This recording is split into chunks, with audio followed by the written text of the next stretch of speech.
सोनुष पप्पा, काय आहे? आज रविवार येत, आपण हॉटेलमध्ये जेवायला जाऊ ना. हॉटेलमध्ये जेवायला चालती का? हो. माझ्या सासऱ्याचं हॉटेल आहे का ते? पैसे लागेल ना तिथं. माझ्याकडे 1 रुपया नाही सोनूची मम्मी. अहो किती खोटं बोलता सोनुष पप्पा तुम्ही. पाहू बरं तुमचं पाकिट पाहू. ह्या पाय पाय.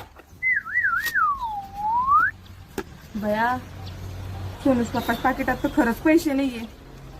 जाऊ दे, माझ्याकडचेच पैसे टाकते त्याच्या पाकिट मध्ये. ये रीना, त्याची चोरेले. येईन मला सोन्याला हॉटेलमध्ये जेवायला. का सोनुष पप्पा, किती खोटं बोलता तुम्ही. हे काय तुमच्या पाकिट मध्ये पैसे? हे पहा, हे पहा. तू इथे त्या पाकिटात. अगं ते चक्कीवाल्याला द्यायसाठी ठेवले. मागच्या वेळेस दळण नेलतं ना, तो म्हणी जर पुढच्या वेळेस पैसे दिले नाही तर मी दळूनच देणार नाही. आणि आता तू हॉटेलमध्ये जाऊन या पैशाचं खाती आणि त्यानं दळून नाही दिलं तर काय खाशील? बायका नवऱ्यासोबत भांडताना कशा धमक्या देतात बघा.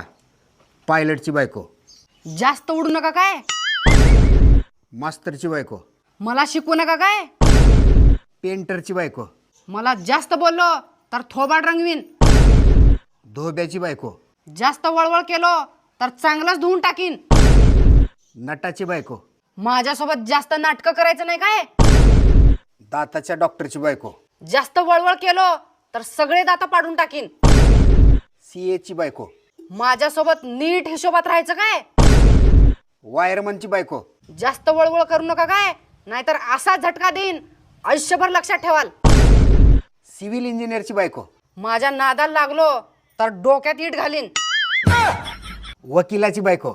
जास्त शानपणा करायचं नाही काय, नाहीतर तुमचा 1 मिनिटात निकाल लावीन. अशाच छोट्या छोट्या माहितीसाठी आमच्या पेजला फॉलो करा. धन्यवाद.